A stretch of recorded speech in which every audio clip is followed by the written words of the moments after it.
Welcome back to the Dirty Shirt Podcast. I'm Nolan. And I'm Braden. And this is episode 18. And we're off. Like a dirty shirt. To run our errands.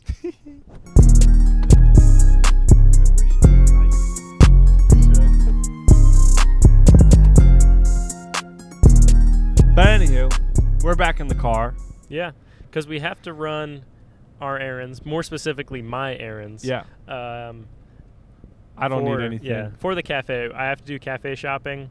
I wasn't able to get it in today, so I would have had to do it after work, which would have pushed recording back super late. Yeah. And so I was like, Braden, please, I'll buy you a hot dog, chicken bake. Oh, wait, we didn't even say it. We're going to Costco. We're going to Costco. I was just thinking, we're debating whether or not we wanted to be like mysterious or whatever. Yeah. But we won't. Someday we'll do a mystery trip. Yeah. Which that would be fun, maybe. Actually. Yeah. I do like these car episodes. We are having to record a bit in advance because I'm going on a big trip out west. This episode will be posted the day after I am back from that. Yeah. We're having to record some things in advance. And well, yeah. What were we just talking about? Yeah, mystery trip. So maybe one day. Yes. We might actually just be trying to throw you off. Maybe we are actually going to Hot Dog Tommy's. Yeah, we could be. One of these days it'll be a mystery trip.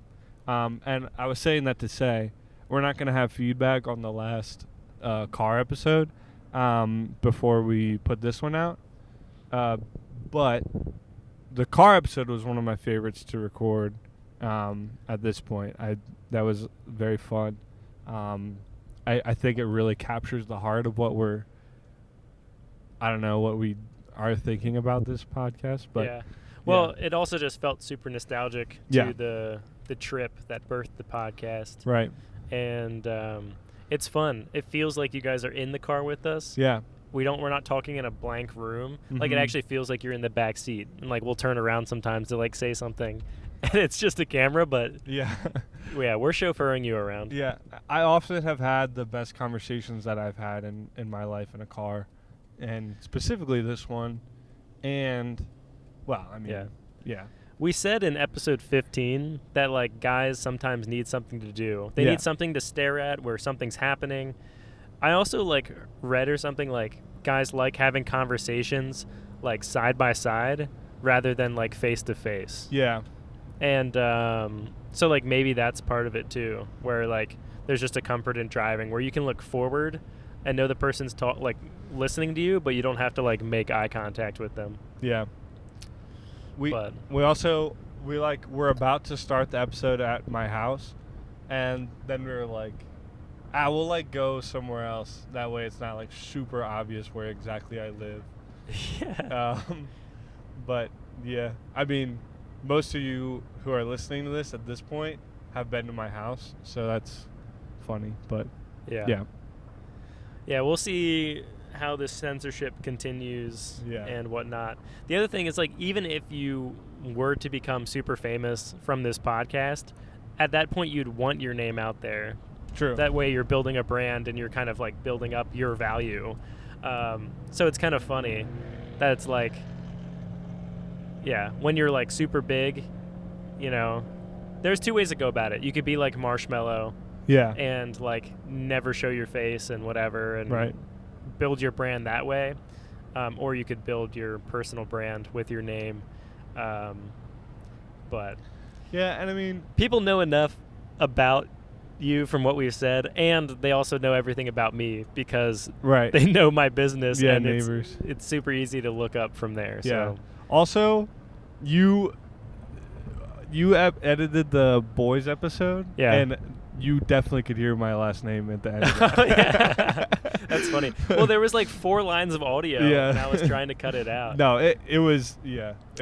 Well, I don't know if you could hear it, but you could hear like a part of it, and if you know your last name, then you could just piece it together. True. And so I wonder if it was one of those as well. Maybe. Because I listened to it a couple times. I didn't think I could hear it, but it is what it is. It is what it is. It's fine. Yeah. Yeah. But people get a kick out of it. How we're like, how you and me were careful about it and Right. stuff. It is just funny. It is funny. That we just But And who knows? Maybe we've been leading you guys on a red herring this whole time, and my real name isn't even Braden. yeah, Scott. Yeah. You talked about that before. Yeah. Order for Scott. Yeah. That's funny. Well, yeah, we both talked about it. Braden said he's gotten some nostalgia from Costco. Yeah. That you would help stock the spring house, which you're familiar with. Yes. From episode 14. Yes, the Muppets are familiar with the spring house. We would go, basically, there's like 2 ginormous events in the park. There's the craft show and the 4th of July. And so we would always have to go stock up big time on sodas and waters and everything. So we would get the big, like, flatbed carts, like the big ones, and like load it, literally like heaping with liquids of all kinds and just everything that was needed for the spring house. And it was I was like a young gentleman at the time, so like I always felt big and strong, like pushing those giant carts, even though like if they were weighted correctly, like they were pretty easy to push. It was just like I felt cool because it was like hard to get them going, but once you get them going, then they're going. Yeah. So. But it was fun. I always enjoyed that, and I didn't always enjoy like going grocery shopping like with my family, but like just like grocery shopping in general. But like that was cool because it was like just egregious amounts of everything, which was funny to me. But yeah. And I myself, I'm a newer, member and lover of the Costco. I needed it for the business, so Costco executive member. Boom. No biggie. Boom. Not to flex or anything. Yeah. But That's being huge. a Costco member is kind of a flex these days. Yeah. So they always try and upsell you to the executive member, but for a business, it makes sense. You get 2% cash back on all of your purchases. That just comes as like a rebate at like a certain point of every year. So that's always nice. So you make the $60 back and plenty more. So you kind of pay for it. But that kind of brings me into, I wanted to talk about Costco's pricing strategies, their business model, and it is just kind of a fascinating world. So they just thrive off of bulk sales. I mean, if you want to say anything about Costco, is they do it in bulk. They do it big. Yeah. And so, lots.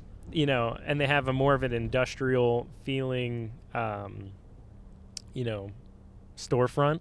And it's like, there's pallets sitting on the ground, and, you kind of even have to buy things big, It's like if you're buying shredded cheddar cheese, like the smallest package you can buy is like 2 5-pound bags. That's 10 pounds of shredded cheddar cheese. That's ridiculous. And it's like for me, that makes sense. But like for a household, especially if you're like a young couple or like a small family, like what are you doing with 10 pounds of cheddar cheese? You don't need that on the frequent. Yeah.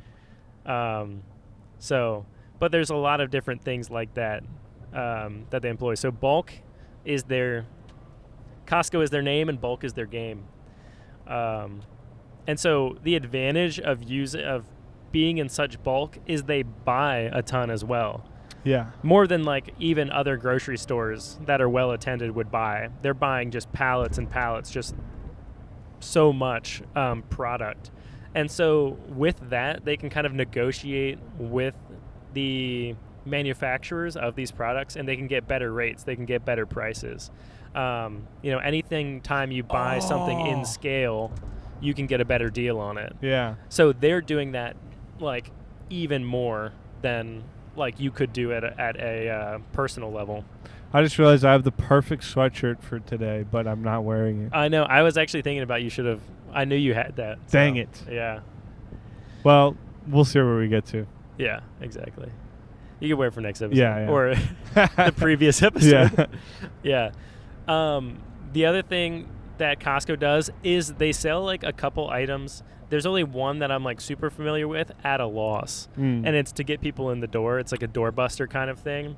And the famous one for Costco is their rotisserie chicken. Yeah. I don't know what the price is currently on the rotisserie chicken, but it used to be like $5. Yeah. Which is crazy. It is crazy. You can't even get a footlong for $5 anymore. Yeah. And that's why I dislike Subway. Yes. I feel like they dangled that good deal and that catchy jingle in front of us.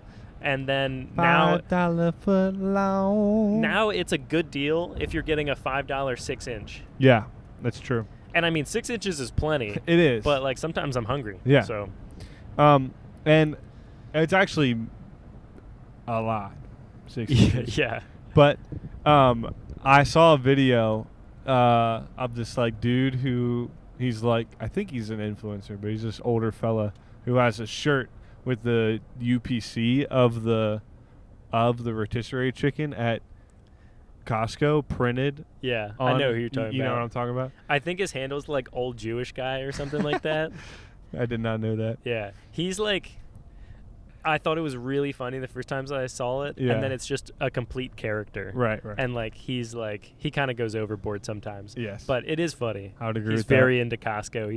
He's like, scan the shirt. I don't want no UVs on my chicken. No UVs on the chicken. Scan the shirt. Scan the shirt. 5 times. Boom, boom, boom. And then they like replaced the chicken, the rotisserie chicken, from like the little plastic cartons they were in into like plastic bags. Oh yeah. And he was like, this is an outrage. I'm saving all the cartons I can.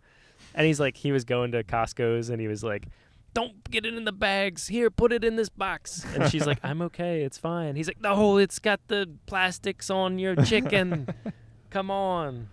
That's funny. Yeah. So he's advocating for, yeah. He's keeping Costco accountable. You know what? Yeah, that's good.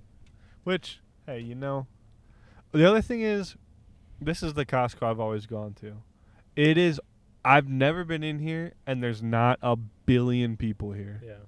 Have do you ever? Want gas? Huh? Do you want gas? I mean, I'll take gas. Do we need to do it now?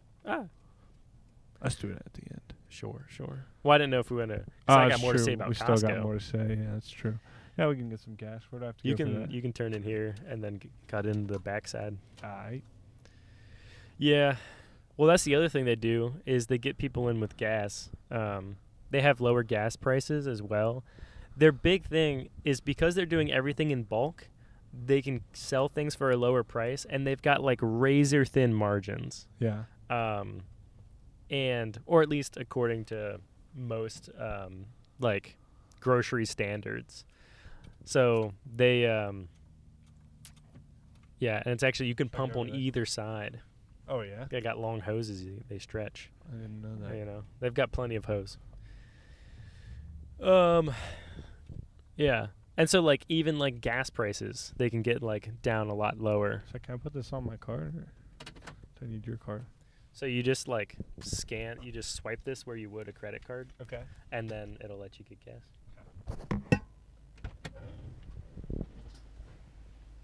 Will it pay on this?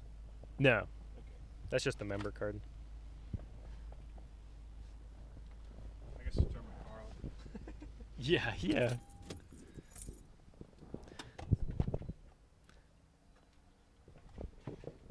Solo podcast time. So yeah, like the gas price right here, it's like $2.94. I think I can read it on the monitor, which like in Pennsylvania, gas prices are just so high because the taxes are super high. So like that's a really good deal. It's like probably generally like 15 to 20 cents lower at Costco, which is a good time, obviously, saving money. While we're on the topic of gas, have you ever noticed that gas is like the only commodity that is like to the 1,000th of a cent? Yeah, what's up with that? Yeah, I don't know. I think they're trying to pull a fast one on us. It's crazy. Like you look at gas and say it's like, you know, $2.94.9. Yeah. What is that? Right. Yeah. Just round it up. Yeah. Like what? Oh, every 10 gallons of gas I'm saving a penny? Yeah. That's crazy. Yeah, come on. I think I guess it's like, it's the same thing as like that psychology of like $3.99 is better than calling it $4. Yeah.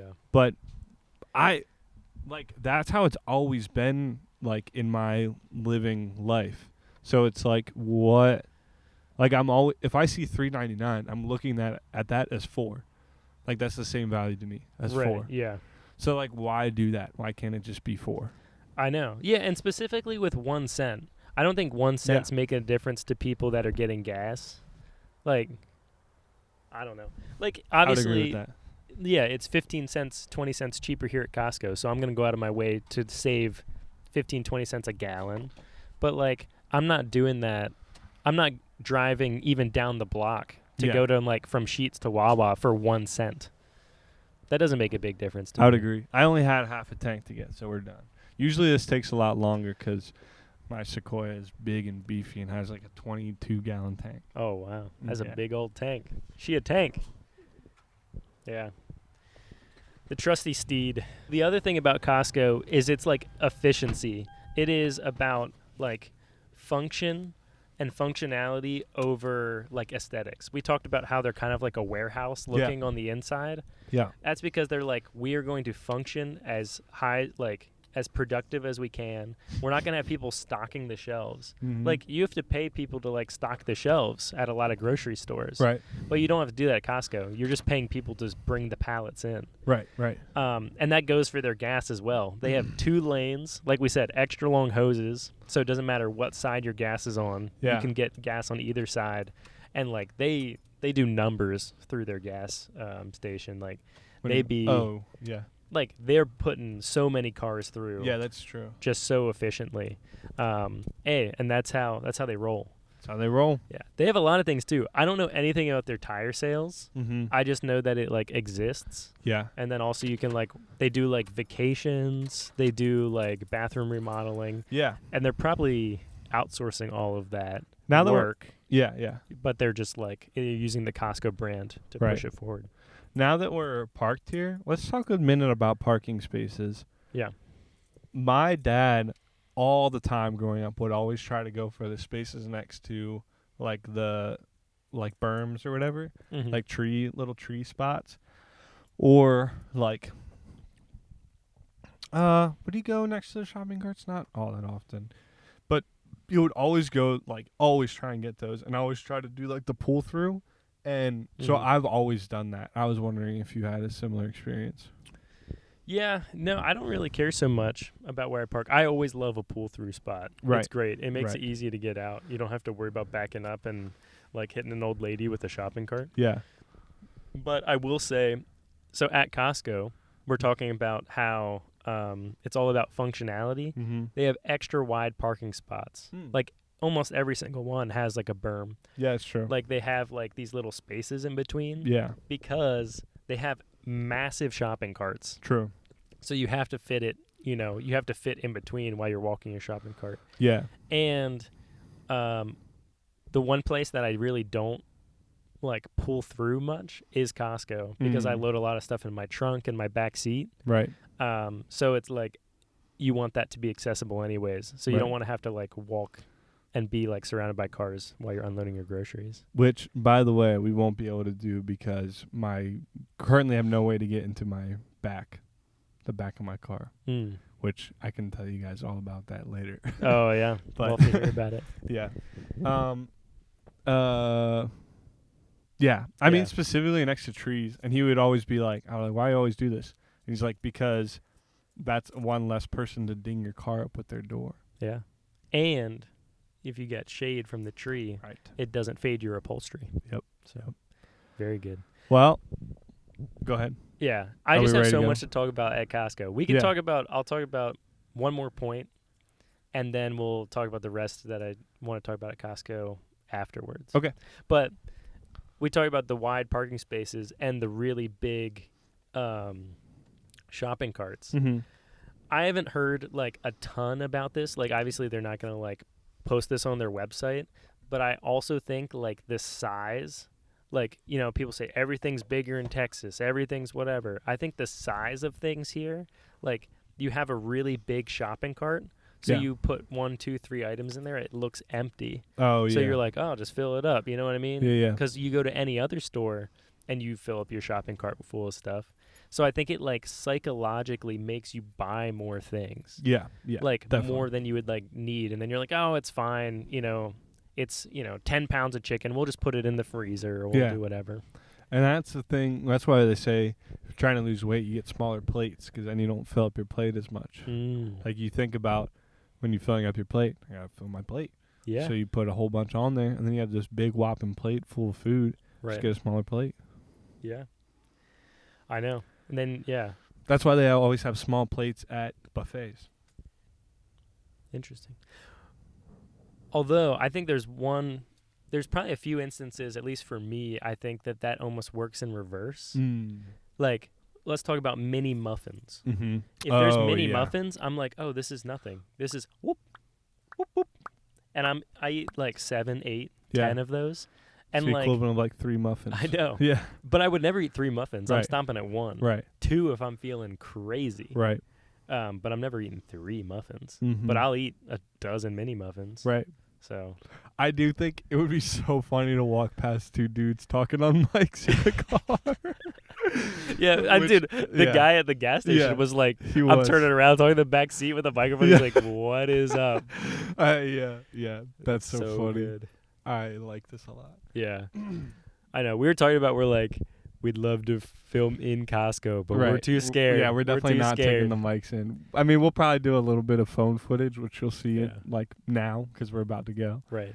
But Braden and I were cracking up being like, it's so funny to start a podcast where we're like, yeah, we're going to film like anywhere, all these cool places. Yeah, like different Applebee's. Things. Yeah. It's like our first thought. Yeah, in the restaurant, at Hershey Park, like with all these people around. It'd be funny. We can get their hot takes, stuff like that. And then I was just being like, hide in the car, hide in the car. Don't go in there. Yeah, and we were talking about maybe going to like B-dubs today, and I was like, we're like, that's going to be so embarrassing. Yeah. Because we're not like, it's like, oh, you guys are like, what, famous or something? How many listeners you got? Yeah, we're like 50.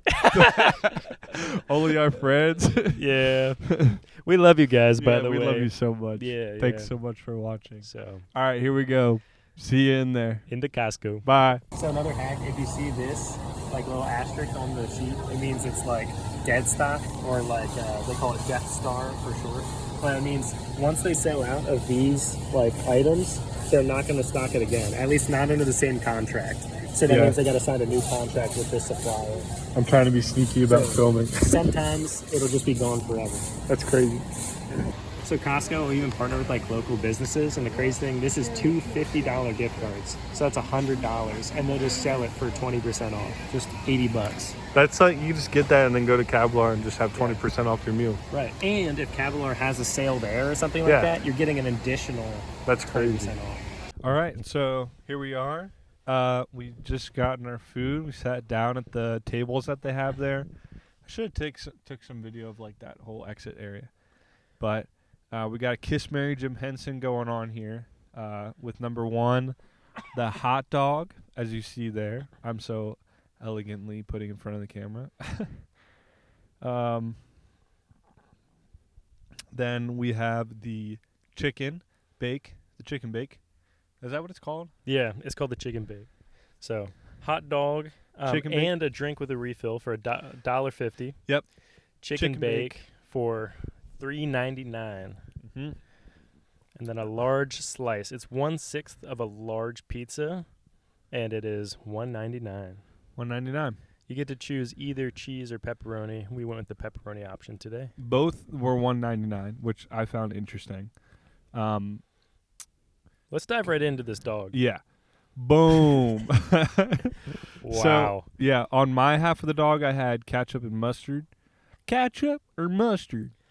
And on my half, I had mustard and onions. They have onions sitting out there you can grab. Yeah, and on the famous picture, the dog has onions and relish on it, which is interesting.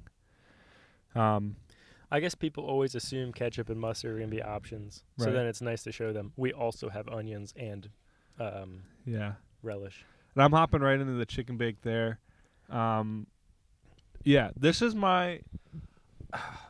I told you earlier that I've never eaten here before. I'm remembering one time I came with like friends of mine after going to like a trampoline park, like when I was very young with some friends. Yeah, it's like right over there. Okay, Yeah. there you go. And I think we got like the hot dog drink combo. And if you can hear right now, Nolan is taking a sip from the Coke that we have because you get a refill with it. Yeah. Which has got to be taken into account. Yeah, definitely. So these are like the 3 classic items at a Costco food court. But yeah, this is definitely my first time having the chicken bake or the pizza. And like, I don't remember that hot dog at all when I had it back in the day. So Yeah. And you can go different places and like they'll have different items. Like I've seen videos of people going to different parts of the country and they have like different unique items. But like they pretty much always have at least these 3 things as like their base. And yeah, like the one we were at today had like a turkey calzone or something. yeah, and like a turkey sandwich, I think.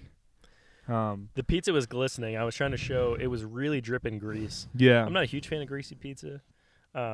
And then we were discussing whether you fold pizza or not. We're both folders. Yeah. So.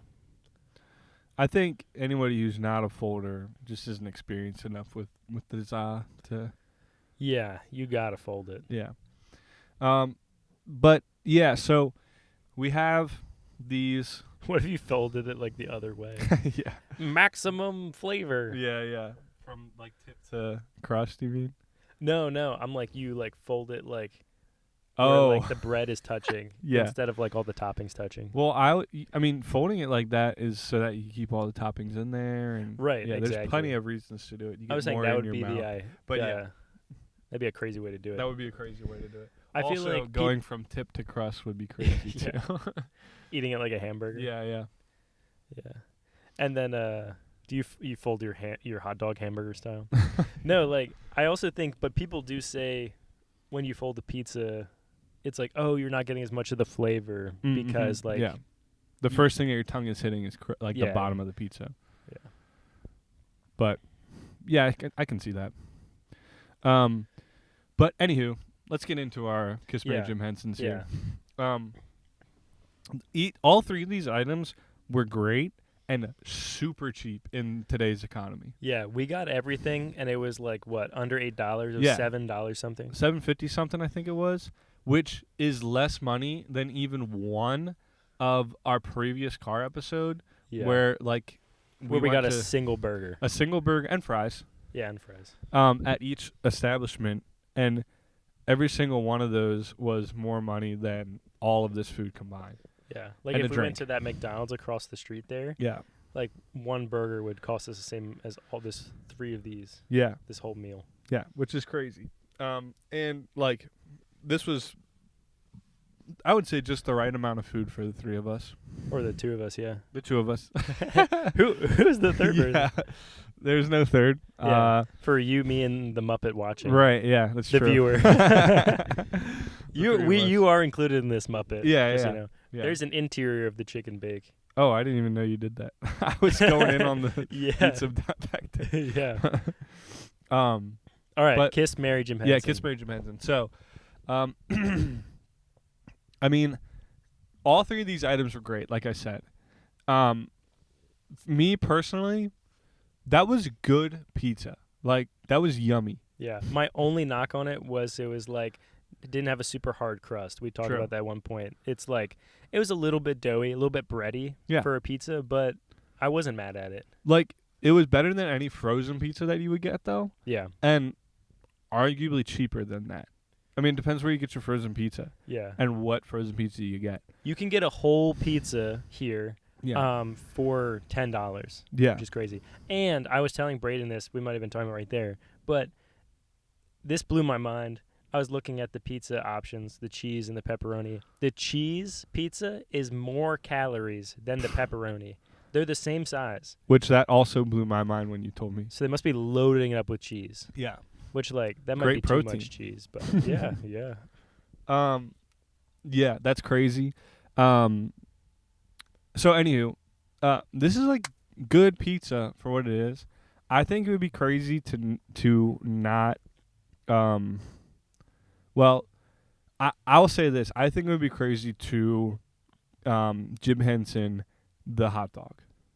Yeah, you cannot. I'm at least kissing the hot dog. That's a pillar. That's Yeah. a foundation. So it's kind of like, who do I Jim Henson I mean, the hot dog is a foundation of the American dream. Yeah. It will remain 150 until whoever that CEO that's there currently is either killed Yeah. or Whoa, what? That was the first option? I respect that, though. Keeping it at 150 is a beautiful thing. It's like the Arizona iced teas Especially in this economy. Are always $1. Yeah. Yeah, especially in this economy. Just lost my train of thought there for a second. Yeah. So it's staying consistent. Consistency is a big thing for me when we do these Kiss Mary Jim Hensons. Yeah. I want to know they'll be there for me. I also am a sucker for value. Mm-hmm. I'm a cheap fella myself. It's a big dog and a nice bun. Yeah. I forget how many inches. It's got to be like 8 or something like that. Or 10. Yeah. It's like it's a big dog. It exceeds the bun. Yeah, it does. So it's getting kissed for me, I think. Oh, okay. Would you marry it? Yeah. Oh, wow. I think I'm marrying the dog. Okay. It moves me, and then whenever I come to Costco, you know what? If I am getting something, I'm getting the hot dog. Yeah. And it comes with a drink. It comes with a drink, which I'm not like. Half the time, me and McKenna, we like to get the sparkling water mixed with lemonade. Just something refreshing. Sure. I don't love chugging down sodas, but it is good value. Yeah. And it's versatile in that way. Mm-hmm. It doesn't leave you like parched. True. You know what? I might change my answer here. Yeah. I think I also will be marrying all the just toppings, the price point, yeah. the extra drink. You can put any toppings on it. I love a hot dog. I think I'm gonna have to also marry the It's hot like dog. build your own. Oh, she's so nice. Like, yeah, just like she's always what you need her to be. You can change up the flavor. You're feeling relish one day. You're feeling crazy. Go for it. Woo! Jinx, you'll be hot dog. Okay. Nah, just kidding. Yeah, that's fire. So, what are you thinking for kissing? Yeah, I think we're probably gonna be similar on this as we are on a decent bit of Kiss Mary Jim Henson. We've said this when we talked about like pizza, burgers, and whatever else it was. Yeah. But pizza is a wonderful party food. Mm-hmm. It's fantastic. It was tacos was the other one. Yes. And I think in this situation, we were talking about that at $10 a pie, you're going to Domino's, like, and you're getting a small or a medium pizza, you can't even get that price. Yeah. So I'm like, I would totally kiss this pizza. Like, you have the Costco membership, you bring this to a party, like, that would be fire. It was delicious. It was good for a pizza. And like we said, it was half the price of the chicken bake. Yeah, which is crazy. So are you going with kissing the pizza? Yeah, I'm kissing the pizza. Now, I'm going to go the other way on this, just to get a different opinion out there. I honestly could go either way on which one's which. I liked the chicken bake. The bread, it was perfect crunchiness. Mm-hmm. Like, it wasn't burnt, but it was like nice golden brown. And it had like the Italian urban cheese bread, essentially, that you're going in for a last bite here. Right, that's at Subway. Yeah. The Italian herbs and cheese. Yeah, Italian urban cheese bread, that's like Subway. And which I love. That's really the only bread to get at Subway. Yeah. I don't know, I like the flavors that were in there, and I think it was hearty enough that it could be a complete meal by itself. It's big. It's got to be like at least a foot, probably longer than that. Yeah. And a lot of chicken in there, a lot of cheese, whatever is in there. There was a lot of it. So that's true. I don't know if you boom, could sustain, last bite. Yeah. Don't know if you could sustain yourself on the pizza, but right, like we said, pizza's not super nutritious, but it was all good. All right, that's our answers. Yeah. See ya. Bye. We'll see you in the car. All right, we're back. We're leaving Costco. Bye, Costco. You served us so well. Yeah. We enjoyed it. We enjoyed you. We've tasted and we've seen. Mm-hmm. Taste and see. Yeah. So, wow. Yeah. There were so many good things. there's so much just like business IQ that Yeah. Costco has. Yo, look at that tire just sitting in the parking lot. What? That's crazy. It's just, wow. Looks like the car got left behind, or the car just left it behind. Yeah. Or like 3 of the car's tires are invisible and there's just one. Wish we had a video of that. Yeah. Anyways. Guys, if only there was some way we could capture that and show you. Yeah. That's one of my favorite bits from a YouTuber that I used to watch. Was he would be like, "Whoa, you need a red flag on that, buddy." Yeah, That's crazy. I could come right through. Yeah. There's I guess you can probably see it. There's a guy in front of us who has a big old piece of wood. Yeah, sticking out of his trunk.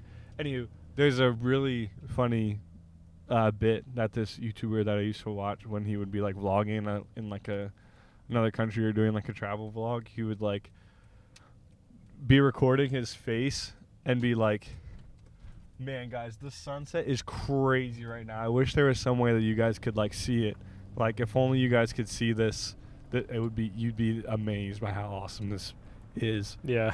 It's like, just turn the camera around, bro. Right. But yeah, that's the joke. That's funny. Oh, yeah. Well, fortunately, so I'm going to talk about a couple things that we saw in Costco. Unfortunately, we did capture it on camera, so there will be a way for you guys to see it. Right. Yeah, one of the things Actually. that I was talking about with Braden going into it was just like a little kind of like hack for you. If you're there, just like the way that it works, they'll put a little asterisk next to the tag if they're not going to stock it. And here's a clip of it right now of me explaining it. Boom. And it's funny, like, I remember seeing those asterisks as a kid and always wondering what they meant. And I don't remember if like me asking my parents if they ever knew or what, but yeah. Well, now you know. Yeah. So it's been helpful to me from time to time. Like if there's something I use frequently and I see it's going out of stock, at least for like the time, like for the near foreseeable future, it's like I can stock up on that. So it's nice. Sometimes it never returns, and sometimes they're just renegotiating with their manufacturer. Oh, I'm going. Which brings me into the other point that I really wanted to make is the world of private labeling. It's crazy. This was also something as a kid I never thought about, and I didn't like even realize. But if you go into any grocery store, so like you go into a Giant, or if you're down south, you go into a Piggly Wiggly, elite name by the way. Yeah. Or you go into a Kroger, any like grocery store you go into, you're going to find like, for example, peanut butter. You're going to find all the different brands of peanut butter, Jif and like Peter Pan, and you're going to find that grocery store's brand of peanut butter. And it's like, as a kid, you're like, oh, I didn't know they made peanut butter. Right. But obviously, like, whatever supermarket you're in, they don't have like a peanut facility in the back churning out peanut butter. So what it is just that supermarket or that brand making a deal with a manufacturer of peanut butter, often a peanut butter brand of its own, and reselling it under their own label. So the brand will provide the labeling and the packaging and all of that, and the manufacturer will provide the peanut butter in this case, and will fill like their labeled jars and cans and whatever else so that they can sell it in their store. Yeah. That is a huge thing that happens at Costco. Everywhere, because their brand specifically is Costco, Kirkland Signature. Yeah. So if you see the Kirkland Signature brand at Costco, that is their brand that they pay a manufacturer of a certain product to put their product into a Costco labeled branded item. And this blew my mind when I found out about it, because it makes total sense, but it's just kind of silly. And so we talked about how Costco, their big thing is they just want to work in bulk. We actually found out from an employee there. I asked them what's the best thing about Costco. Yeah, I wish we should have got that interaction on video, but But we talked to the cashier, and I was like, "What do you think the best, the most profitable thing, or what makes Costco the best?" And she's like, "Well," she was like, "the customer service. They were very nice. They were very sweet." And she was like, "Also, everything's 6% markup, which is super super low for any commercial resale. I think it's probably 15 or more anywhere else, and so their margins are really thin on what they're actually selling to you, which also just feels so honest." Yeah, I was talking with Brandon. I was like, I feel like I'm being it's someone's being honest with me when I'm at Costco. Yeah. When you go to any other grocery store, like a Giant or something, where they have people stocking the shelves and all the things, and they have it, all pretty lined up. Yep. And all the customer things where it's they want everything eye level that they want you to buy a lot of, and they hide things on the top, the upper and lower shelves. And also they throw a lot of stuff away, and it's just sad. Yeah. But Costco feels really transparent. That's part of the reason that I like it. Absolutely. And so 6% is crazy. And so a way that they can actually make more money is they can use their brand and their huge infrastructure to sell other people's products, and they can make even better deals with these suppliers. So one that I want to show you, we got a video of this. We'll edit it in here while I'm talking about it, but you can see 2 brands of salsa.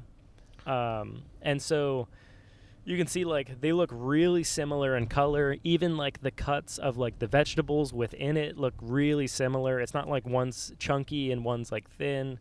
And I can't prove this or whatever. The one is organic, all the ingredients are organic, and the other one's not. And the ingredients we show are totally different. Yeah. And one of the ways you can kind of tell if something is a privately labeled thing sometimes is if the ingredients are eerily similar or exactly the same. Yeah. So in this case, that wasn't true. But you can see it was probably, in my guess, manufactured in the same facility, just by the machinery and the stuff, the process that they have. And Costco has made a deal that they would package it and put it into the Kirkland jars, and you can see at the price, the price is not quite half. Obviously you have to buy more. I think it was $9 for 2 big jars, where the other one was $6 for one of a smaller jar or something like that. So you're getting a better deal by buying the Kirkland signature brand, and that's kind of how they get you to buy their product and to buy their stuff. And so that's a huge thing that they employ. They even got different clothing brands and things like that. There's so much stuff going on at a Costco. So Yeah. What a spiel. Yeah. If you guys aren't sold on getting your Costco membership card yet, I don't know what's going to sell you on it. Yeah, I mean, what a brand, what a store, what a just an experience overall. Yeah. Like I said, Costco is very nostalgic for me, which is weird to be nostalgic about a warehouse store, but just walking around there, I was man, I remember I took some footage. You'll see this of the TVs when you're first walking in, which I would have already showed at this point. But I'm not sure who's gonna edit this one. Yeah. But yeah. It's cool. And go to Costco. Yeah. Well, other things that they do, I think that they do well, is they we did explain this. So but they want you to have a reason to come to their store. So they put a lot of different other utilities and things in there. So we'll put in the clip here of the optometrist and the pharmacy. Yeah. But yeah. So we put that in. Yeah. And then Yeah, so they have a reason for you to be there and to kind of get you in the store and get you in there. The other thing is, like we mentioned on the way there, like I flashed my executive member card, is they make it feel like a club. Like it's like exclusive. There's some exclusivity. You bump into people like at Costco and you're like, hey, Costco guy, huh? And yeah, it's just like, and like they'll scan your card at the door and when you check out. So it's like only Costco members can shop here, and like that just gives it another feeling of like exclusivity and like that, like, oh, I'm getting a good deal because nobody else can shop here. And like, yeah, other things they do is like they check your like cart on the way out, which like has got to be for like theft, right? Like, is it a big sign there and it says like, oh, why do we like check your cart? Oh, because like we want to make sure you have everything you purchased. Right. Which it's like they also want to make sure you don't have things you didn't purchase. Right. And that's another way they can save on costs, because I'm sure like theft is like a pretty like big reason like places like their margins are lower, but it's got to be pretty low if they're checking your cart every time. Especially like a place like that where you can buy such huge things. It would be pretty, like, that would make sense as a place that if I were to try and steal something, that would be a place that I would go to do it, because, like, you could hide it in whatever. Yeah. Right, yeah. And, like, I think Walmart has started to check things more often and more recently. But, yeah, Costco has always done that. I remember, like, that being the first place that, like, they would check our cart, and I'd get like nervous about it, which is like funny. But yeah, like when I was a kid, I was like, we're not stealing anything, but like I'd be like, ooh, yeah. Ooh. So, all right, yeah, we'll get rid of these groceries, and then we'll get you guys again when we are on way back to my house. All right, we're back. We have switched spots because I'm gonna be. Oh yeah, guess who's driving? This Nolan's on the wheel. I'm going to be, I got a little segment that I want to talk about. Your like gas pedal is like oddly far away. Well, like from the brake. From like the brake. Oh, yeah? Yeah, I don't know. This feels like I got to reach for it a little bit. All right. Well, you're also like, I think my legs are probably a little bit longer than yours. I scooted up a little bit. Oh, did you? Okay. So like the pedals like feel normal. Okay. Oh. You just hit there's like a mute button on it. But what was I going to say?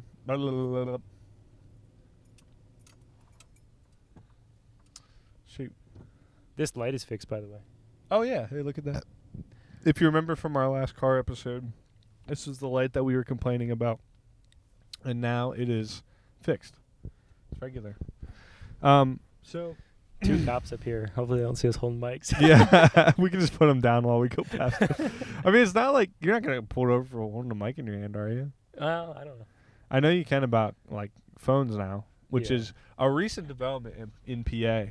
You used to not be able to be pulled over for, like, having your phone out. And thank goodness. Yeah, thank goodness that they did that. People be scaring me. Yeah. But anywho, so I'm going to be talking a little bit about Radiohead. I am a fan of Radiohead. Specifically, their song Creep is like one of my favorites of all time, which is like, it's like interesting because Radiohead and the song Creep are obviously known for being very, wow, there's a lot of police around. There was 2 cars on the right, 1 car on the left here, and 1 just passed, going to some hubbub going on there. Anywho, it's I've always found it interesting being like, oh, I'm a fan of Radiohead, or like I feel it like a twinge of embarrassment about like being a Radiohead fan and like being a big fan of the song Creep, because it is like not depressing music, but it's not like cheery.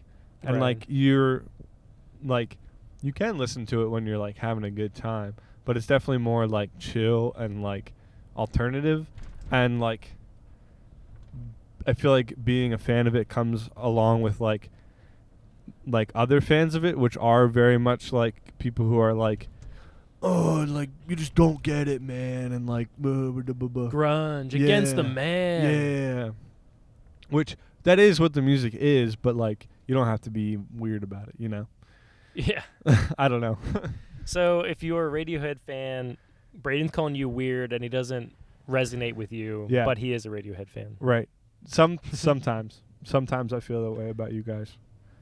And myself. But and it's interesting because that kind of reflects what I'm going to get into here, but I just want to talk about like the kind of the start of Radiohead and like like some of the interesting things that are around like their beginnings and maybe a little bit into their their first couple albums and whatnot. But basically if you don't know, Radiohead is an English rock band formed in Abingdon, Oxfordshire in 1985. So I'm going to try not to just read directly from the Wikipedia. I'll try and put it in my own words, but I'll throw in some ad-libs along the way. yeah. Basically, Radiohead. they are the band members are Tom York, brothers Yorkie. Johnny and Colin Greenwood, Ed O'Brien, and Philip Selway. Sell it. Yeah. So pretty British names if you ask me. Bloke. Yeah. Tom is spelled Thom, which is crazy. Like the bread. Thom. Which actually I worked at a guy at the hardware store I worked at. Hammer. His name was Tom. That was spelled Thom. But yeah, Radiohead's experimental approach is credited with advancing the sound of alternative rock. Alternative. Yeah. So basically they all formed in they all went to the same boys' school. Education. Oxfordshire. And they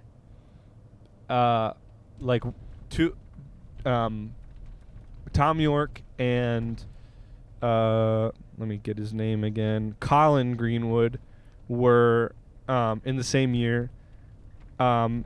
Ed O'Brien was like a year up from them, and then Philip was a year older than them, and then Johnny, Colin's younger brother, was 3 years younger. So he kind of came a little bit later.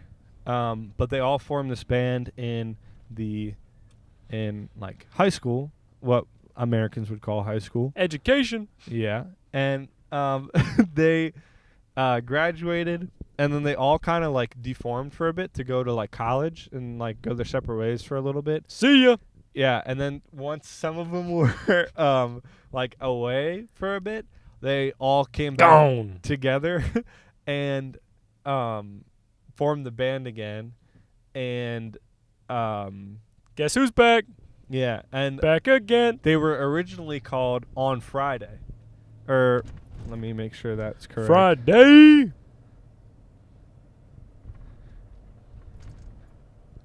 They were originally called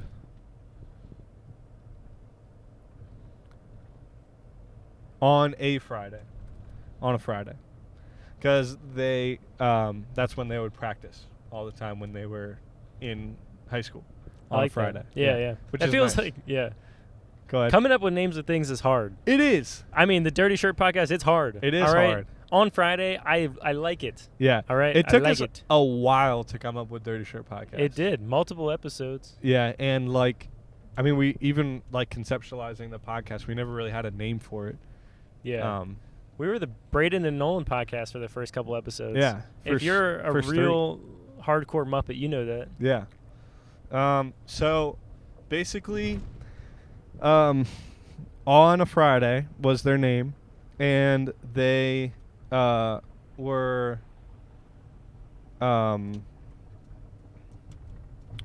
all they weren't all that happy with like their school Sadness. because the headmaster once charged them for using a rehearsal room on a Sunday. Sabbath. But they found solace in the music department, and they were like, "Oh, our music teacher though is really cool," and I credit him to like introducing them to jazz, film scores, post-war avant-garde music, and 20th century classical music. Avant-garde. Yeah, avant-garde. Yeah. But yeah, basically they had a little bit of success like playing in the scene in like the Oxford area, but like doing live shows, but they were like kind of like outsiders because they weren't really Loner. like, playing the same music as the like other alternative like bands at the time, Different. and they weren't really playing like any music that was real similar to these other like bands that were in there at the time. So it was like they were like kind of weird and like ostracized a bit, and like couldn't really find a footing in there. And so what was interesting is that they didn't really get a lot of traction in the in Britain, which is where they're from to begin with. And UK. yeah, but they signed with this label. Hold on a second, let me get this right.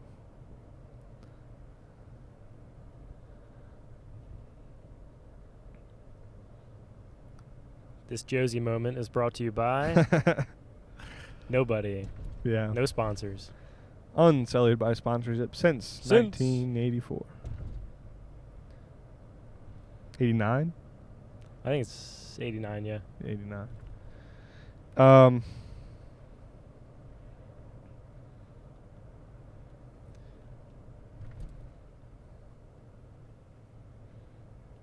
They've done so many sponsorships, though.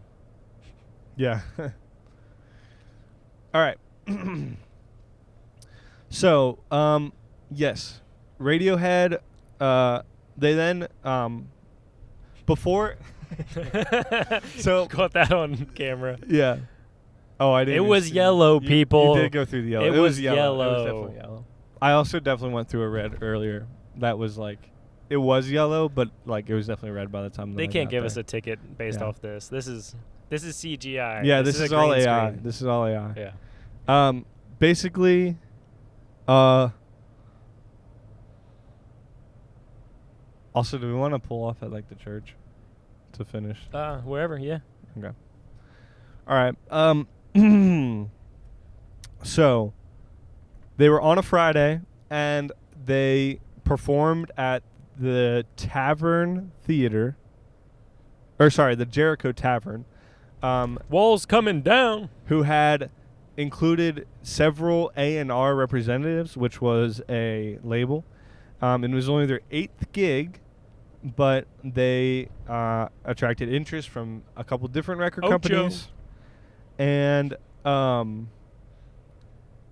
they said a Melody Maker review praised their promise and astonishing intensity, but said their name was terrible.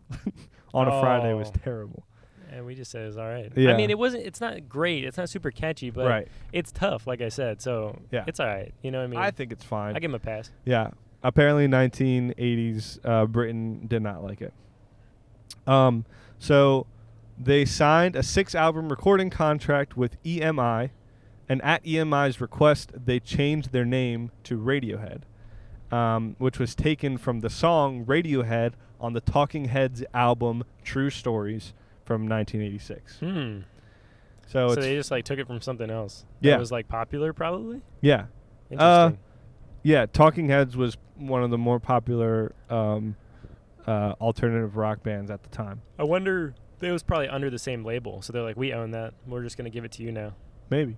I don't know. Well, Radiohead is the name of as a song from Talking Heads, so it's not like Talking Head was probably under that label, though. I don't know. Maybe not. I don't know. But it's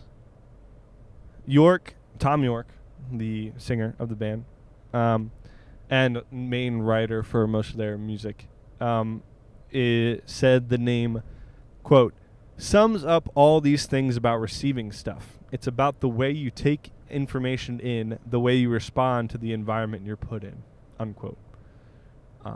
So, yeah. Yes. Radiohead is what that means? What? He just said that's what the name, he says the name sums up all these things about receiving stuff. Okay. Yes. Yeah. That's how he says the name does. So, they recorded their debut EP first, and its chart performance was poor. Stinker. As it was difficult for major labels such as EMI to promote bands in the UK, where independent labels dominated the indie charts. Tough. So, Radiohead's managers planned to have Radiohead use American producers and tour aggressively in America. USA. Then return to build a following in the UK. Brit. Yes. So, they enlisted some American producers to produce their debut album, Pablo Honey, which on that album was the song Creep. And their debut single, Creep, that September of 1992,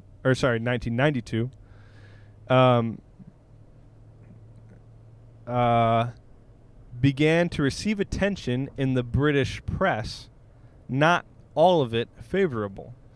NME described them as a lily-livered excuse for a rock band, and Creep was blacklisted by BBC Radio 1 as too depressing. Lily-livered? What does that mean, man? No idea. That's crazy. Yeah, insane. And it's like crazy because of what is about to happen in the story. Pablo Honey was released in February of 1993, and it reached number 22 in the UK charts, which is not that great. Really? No, because like good to me. But like UK is not that big of a place, so I don't know if there was even 22 albums out at that point, you know, in the UK. Yeah, okay. Yeah. I don't know. Yeah. The follow-up singles from that album failed to become hits. Pretty much all of their stuff is not selling really at all. And O'Brien later called some of that music a hideous mistake. Some critics compared Radiohead to the wave of grunge music popular in the early 1990s, dubbing them Nirvana Light. Oh. Yeah, like they're saying you're the Walmart brand of grunge music. Yeah. And Pablo Honey initially failed to make a critical or a commercial impact. The members of Radiohead expressed dissatisfaction with the album in later years. Pablo Honey's a crazy name. They went from On a Friday to Pablo Honey. Yeah. Like, for their album name. That's a crazy name. I don't know where you came up with that. Yeah. Well, Pablo Picasso. Pablo. Sure. Pablo Sandoval. Yeah. The GOAT. Yeah. So, now here comes the turnaround. In early 1993, Radiohead began to attract listeners elsewhere. Creep had become a hit in Israel after it was played frequently Jewish. by the influential DJ Yoav Kutner. I'm probably saying that wrong, but whatever. And in March, Radiohead were invited to Tel Aviv for their first show overseas. Russia, I think. I don't know. Actually, it might be Ukraine. Is the most populous city in the Gush Dan metropolitan area of Israel. Oh. All right, I was wrong. So that's their first show overseas. Fair enough. And around the same time, Creep became a hit in America. Don't know much about geography. A slacker anthem in the vein of Smells Like Teen Spirit by Nirvana and Loser by Beck. It reached number 2 on the Billboard Modern Rock chart and number 34 on the Billboard Hot 100 chart. Mm-hmm. And number 7 on the UK singles chart when EMI re-released it in September. So basically what happened was Britons didn't like it. Then other places like it. So they're like, oh, we'll re-release this in Britain. Boom. Now it's popping. And to build on the success, Radiohead embarked on a U.S. tour with they were not the headliners, but they were supporting Belly and PJ Harvey, which I don't know who either of those guys are.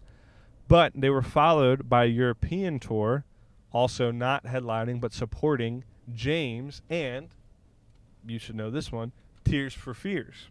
Okay. Which is the band behind the song Everybody Wants to Rule the World and other such songs by them.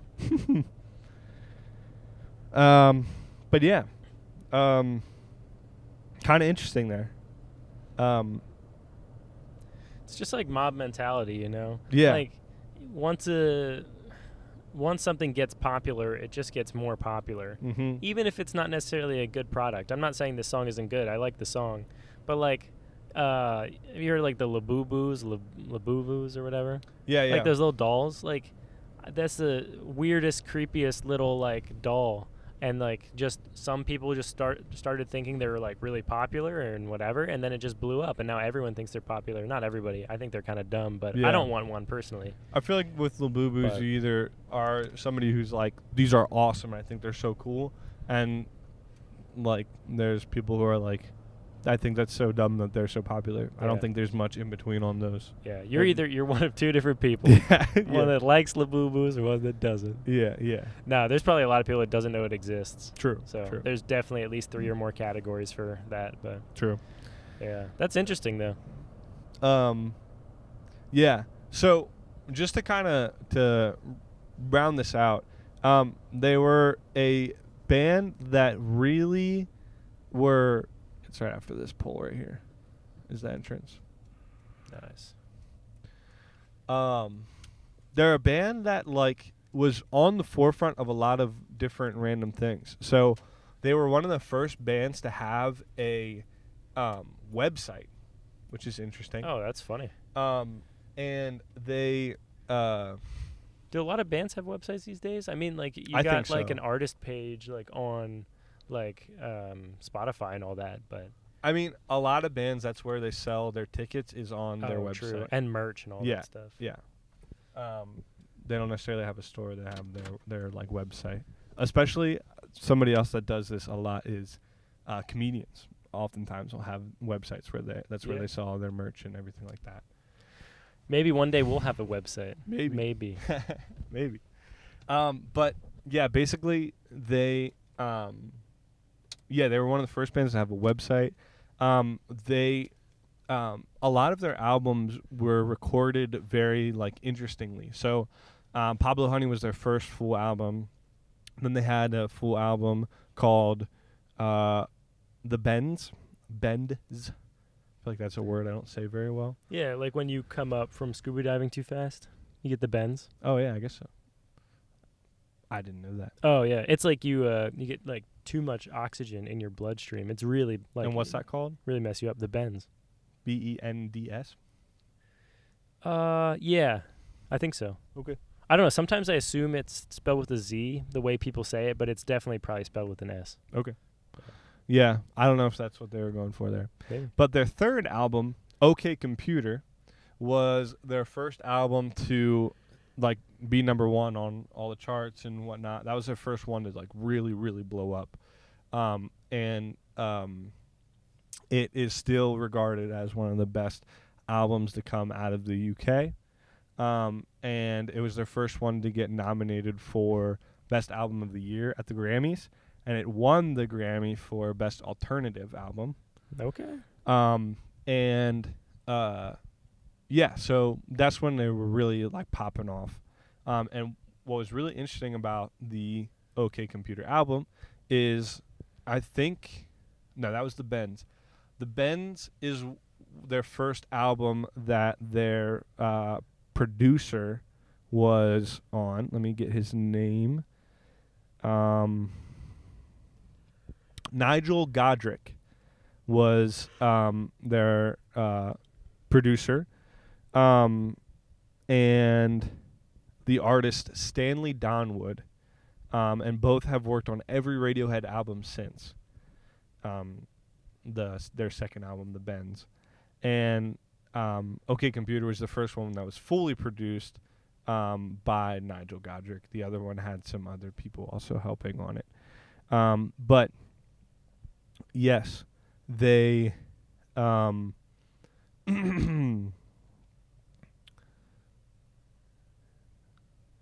yes, they recorded a couple of the songs in like random like of other areas in like Britain, but the majority of their songs were recorded hold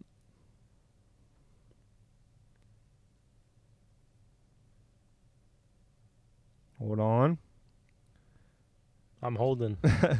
By July, they had recorded 4 songs at their rehearsal studio, Canned Applause, which was a converted apple shed in the countryside near Didcot, Oxfordshire. And they resumed recording, not at a studio, but at St. Catherine's Court, a 15th century mansion near Bath. The sessions were relaxed with the band Not playing. near shower, huh? No. I don't know where Bath is. It's in Britain. Oh, okay. The sessions were relaxed with the band playing at all hours of the day, recording in different rooms and listening to the Beatles, DJ Shadow, Ennio Morricone. I don't know how you say that. He's the guy who was the composer for Good, the Bad, the Ugly, and other like. Oh, film Benson scores Boone. like that. No. And Miles Davis for inspiration. Oh, okay. Um, Have you seen the clip from Billy Madison? no. Where it's like the old lady's like, if peeing your pants is cool, consider me Miles Davis. I have not seen that. Yeah, anyways. She's like, somebody pees their pants and like Adam Sandler makes like the kid feel okay about doing it. He's like, no, it's fine, it's cool, or whatever. Yeah. And then the old lady pops in with that comment. Yeah. She's like, because I pee my pants all the time. Anyways. That's funny. Yeah. So, yes. Which is crazy. They're like, we're just going to record in this like castle. I feel like that's us. We'll record anywhere. Yeah. You know? Yeah. Well, we talked about it earlier. Right. We're maybe not anywhere. we're a little embarrassed. Yeah, we would record in an apple shed before we would inside of a busy Costco. Definitely. You know, we got the little sneaky bit of us eating, but Yeah. So, yeah, I just think they're really interesting. I really like a lot of their music. The OK Computer album is awesome. I kind of like rediscovered it a couple weeks ago and have been listening to it a bunch. And yeah, I just think that they're like, I mean, obviously one of the greatest to ever do it in the alternative rock genre. And yeah, I just think they are cool.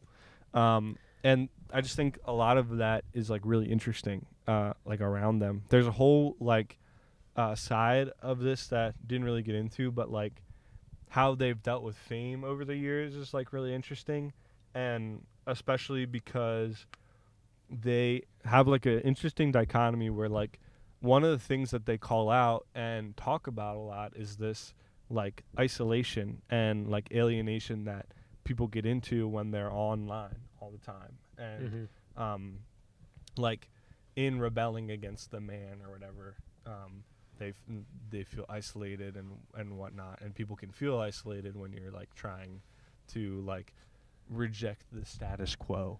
But then their music, 'cause you don't have that feeling of oneness, like you're a part of something, right? Because you're trying to reject that oneness, right? But then their music becomes super popular and like is nominated for like album of the year at the Grammys, which many people have discussed as like is like just like whitewashed and like not really in touch with reality and whatnot, like and stuff like that. And so you have this dichotomy of like they're rejecting the man and they're rejecting this isolation, or they're talking about this isolation, but then the writer Tom York and like the band end up feeling like rejected by other alternative things, and like when they come up they weren't part of the in crowd or whatever. Right, that's And funny. Because you like almost become mainstream Right. at a point. Yeah, and then the crowd you were reaching out to Mhm. now is like, oh, we can't support them because they're mainstream. Right. I will say another thing that's interesting is I think now, just with music in general, we don't even realize we're in such a global market now. Right. When you release something, like even our podcast is available anywhere in the world that you have access to internet. And so even just the aspects of like releasing stuff in like different like cultures and different countries and things like that and marketing it in different ways, I think is something that's kind of like lost on us now. And that's like an interesting part of their story too. Yeah, So, absolutely. How like now you put it out on Spotify and it's literally anywhere that you can connect to the internet. I mean, there's some blockages in different countries and whatnot, but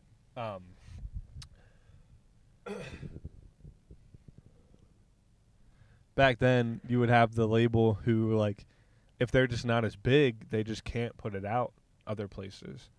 So you get these like really interesting stories about like songs that are really big one place and not even like touched anywhere else. That's something I saw, is that Canada, with their broadcasting companies, they have to play a certain amount of Canadian music because of like Canadian laws. So you'll get like bands that are like super well known up there because they're played all the time because they're Canadian, but like Americans have no idea who they are. Cereal Bowl time. Cereal Bowl time. It is time to do the Cereal Bowl. Today we have Get your spoons out, everybody. Get your spoons out. Tony the Tiger versus Captain Crunch. Now, Tony the Tiger is huge. I don't remember seeing many Captain Crunch commercials as a kid. Tony the Tiger everywhere. And something that's interesting though is apparently Captain Crunch was huge. I was seeing a lot of like very well produced ads from like olden days. Yeah, I think Captain Crunch probably lost popularity. I don't see anybody eating Captain Crunch. Well, I've eaten Captain Crunch, but I've eaten it, but not often. Well, I would say I've eaten it about as much as I've eaten Frosted Flakes. Oh, okay. But like I do think that the character these days is not nearly as popular as Tony the Tiger. Right, yeah. I mean, he's with like all the celebrities and stuff. Right. Yeah. And the Wheaties box, like celebrities making on a Wheaties box, is huge. Yeah. So, but it's interesting. I think if we were to do more research on this, Captain Crunch would give Tony the Tiger a run for his money. I think we're already kind of going into this with who we think's going to win, but we have an interesting case here from this ad. But yeah, let's see. Let's play. This is Captain Crunch. This just in, there are bunches of Captain Crunches everywhere, but who's the real one? If you guessed B, you're right. So I think this was like continuation of a former plot. Wow. Basically, they have these robot crunches from this villain who so many. are trying to steal the Captain Crunch. He gives like Captain Underpants a little bit. Yeah. Touches his hat, it turns into an entire ship. Wow. Private jet. Yeah, like a spaceship type thing. Presses a single button. Whoa. Oh. Magnetic ray. Yeah, and has the exact thing that Uno reverse card. Yeah, reverses these drones. I'm going to de-invent, dematerialize, and ground you. Dr. Side, we're already grounded. Looks like SpongeBob. Yeah. And then he saves the day. All right.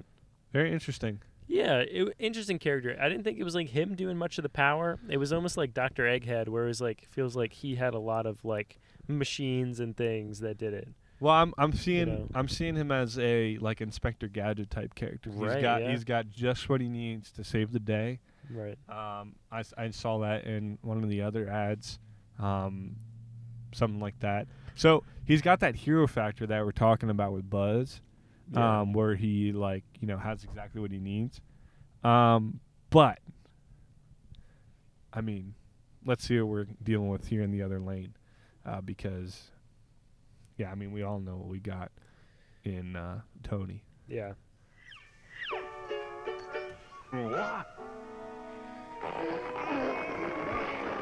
Trying to pull the hammock.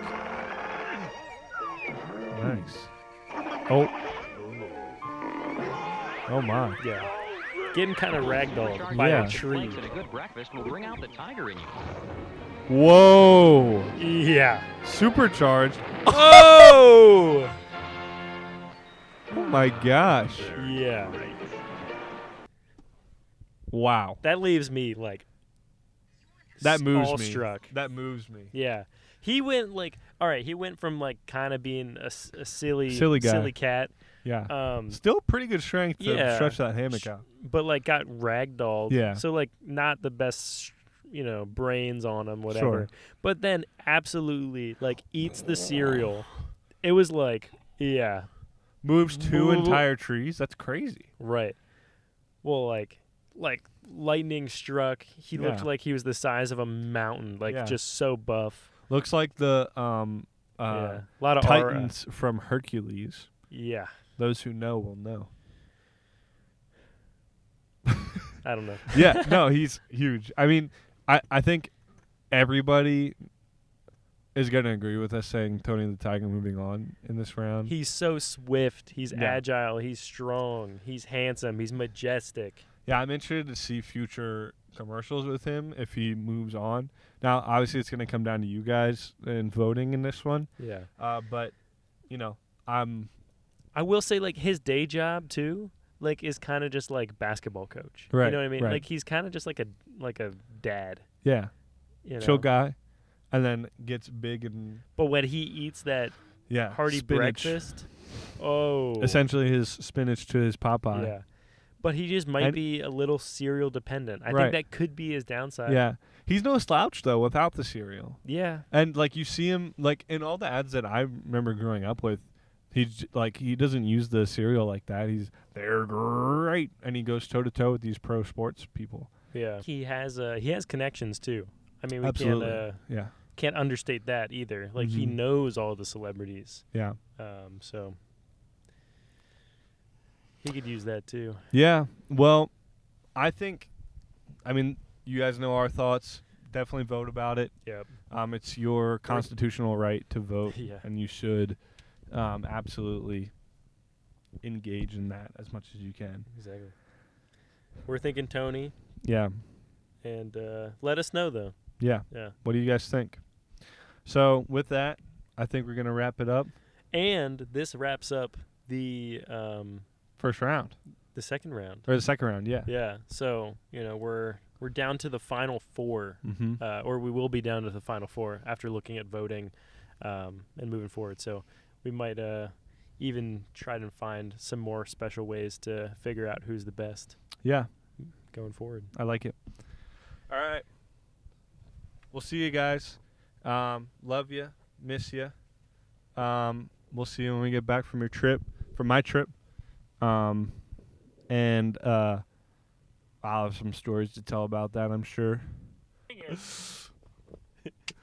We'll see you next time, guys. Muppets mangle mountains of mismatched mittens, making merry mayhem in the laundry. Woo! Boom!